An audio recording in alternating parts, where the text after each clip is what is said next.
Hello, welcome to Gospel in Action. We have been learning about the Hindu religion in an unbiased way so far. Let us continue to do it. In this video, let us learn in depth about the Hindu concept of rebirths or reincarnations. What is karma? And then how man attains moksha, a Hindu version of salvation. I know that I have talked about this topic in brief in one of the earlier videos, but I would like to present it in a much more detailed way for all of you to understand exactly what the Hindus believe about death and life after death. So without wasting much time, let us dive into the video.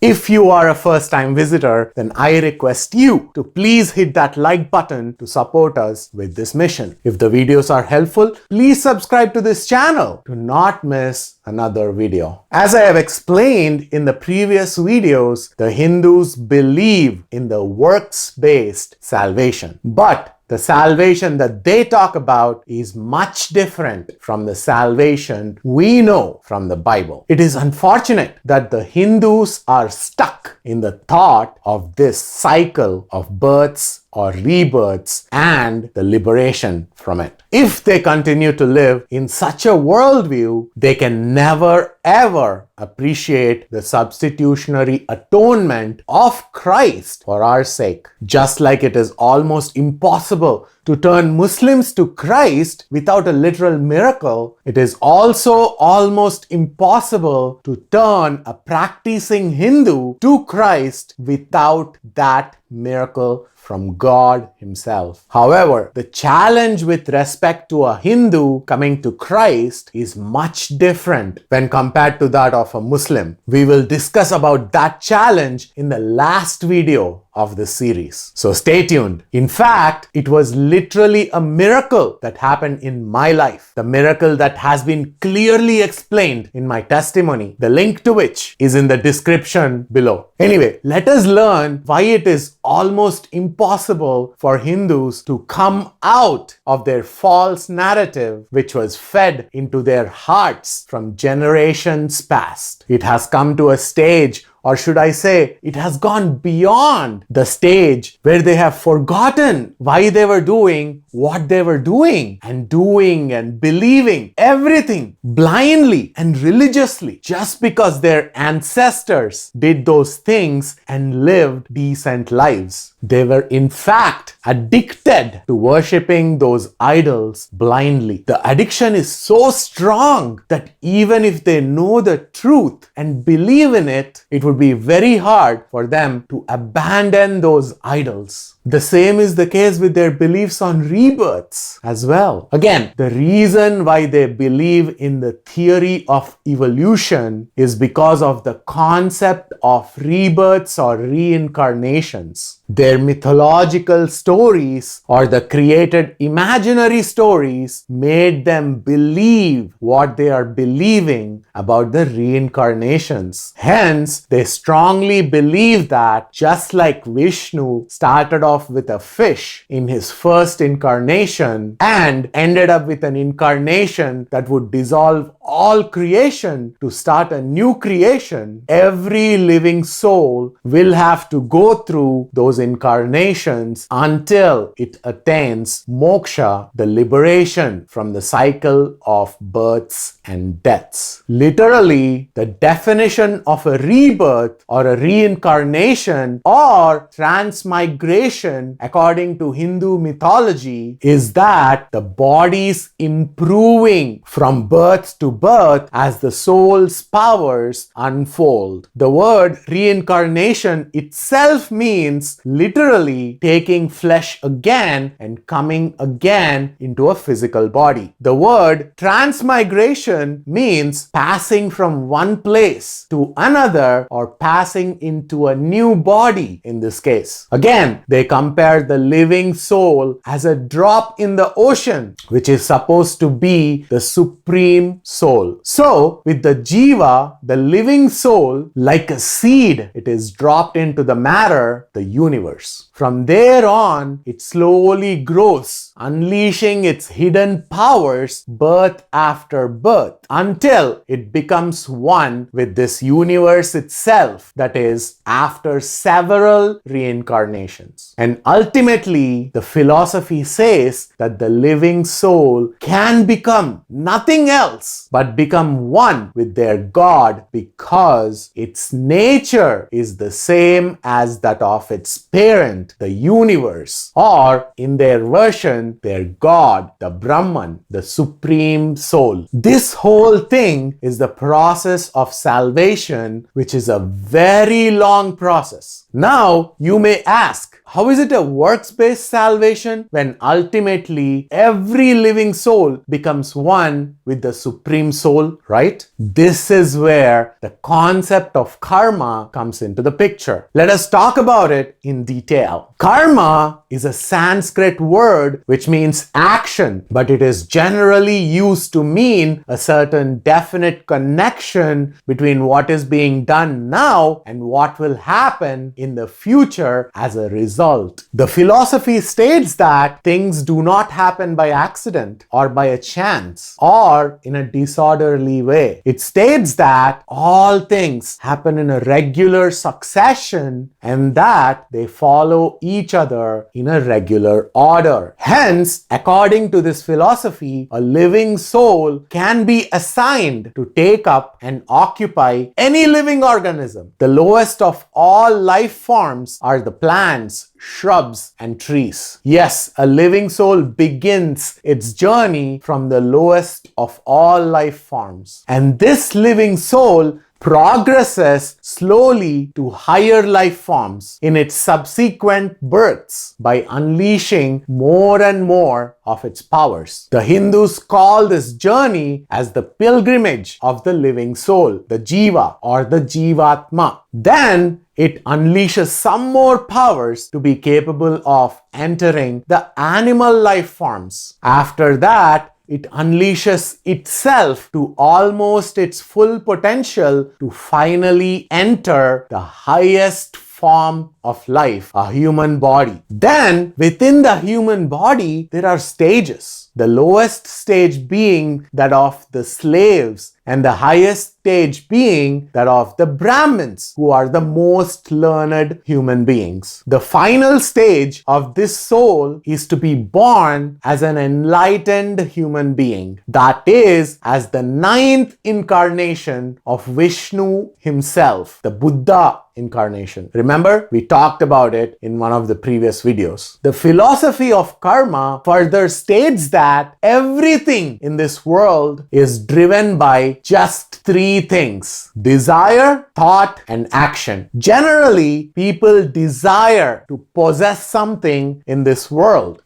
That is the first stage. Then they think on how to earn that something which was desired. That is the second stage. And then lastly, they act so as to get it. That is the third stage. This is the regular order. Hence, the karma philosophy says that every action has a thought behind it, and every thought has a desire behind it. These 3 things, action, thought, desire, are the 3 threads that are twisted into the cord of karma. People's actions make other people around them happy or unhappy, right? If they make others happy, they have sown happiness like a seed, and as a result, it grows up into happiness for themselves in their own lives. If they make others unhappy, they have sown unhappiness like a seed, and as a result, it grows up into unhappiness for themselves in their own lives. Likewise, if they do cruel things, they sow cruelty like a seed, and it grows into cruelty in their own lives, and vice versa. Ultimately, the one-line summary of the philosophy of karma is: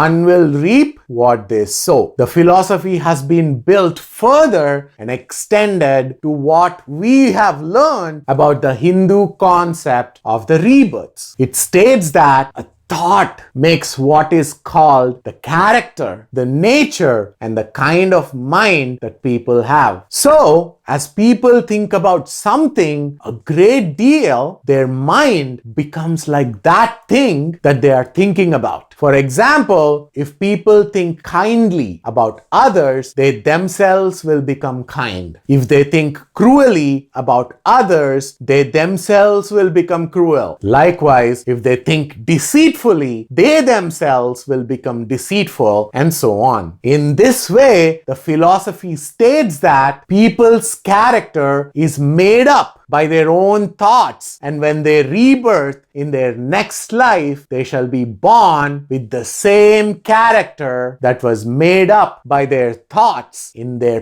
past life. Hence, as they act according to their nature or character, that is, as a kind person acts kindly or a cruel person acts cruelly, their actions in their next life will depend on the thoughts of their present life. This whole thing is the philosophy of karma. Hence, the Hindus believe that it is their karma of their past life that they have problems in this life. How convenient is that, to push blame on one's past lives instead of taking ownership and accountability for their own actions in this very life, right? Not just these, the karma philosophy also states that if anyone desires power in this life, they will have the opportunity to become powerful in the next life. Some people have used this part of philosophy to their own advantage. They named this cult as the law of attraction, where one can desire to have money and they can have all the money they want in this lifetime. They can desire power and achieve powerful status in this very lifetime, and so on. Anyway, one may ask that if people become more and more materialistic and evil, how can they achieve moksha or salvation, right? After all, it is a works-based salvation. To this question, the karma philosophy answers that younger living souls or the younger jivatmas that have fewer human births to their account tend to seek materialism and evil. But as they become older, that is after several thousands of lifetimes as human beings, subconsciously they become wiser and not commit the same mistakes again and again. Thus, the older and wiser jivatmas subconsciously realize that to achieve moksha or salvation, they must remain good by performing all good actions and helping the society around them. That is, they realize that they have to indulge in the process of yoga. We will learn about it in detail in the next video. Ultimately, when they become enlightened to the full extent, they will find themselves to be in their last birth on earth and will achieve moksha after they die. We will also learn in the next video that the person who is living his last birth in this pilgrimage of births and deaths is known as an enlightened being or a yogi or a Buddha. This means he has incarnated himself into the 9th avatar of Vishnu. So, when these Buddhas die, they become one with the universe and be liberated from the cycle of births and deaths. They essentially become non-existent. This is the whole concept of salvation in the Hindu religion. I hope this video has blessed you and made you understand what exactly do Hindus believe about their afterlife. Because they don't really know what kind of a life they will have in their next life, they are all consciously hopeless. I do not want to live such a hopeless life on earth. I need to be consciously hopeful about my next life. Think about it. My hope is in Christ, and I know that I will see Him face to face after I die. That is on the other side. And I know that I will live with Him, my Creator, forever and ever.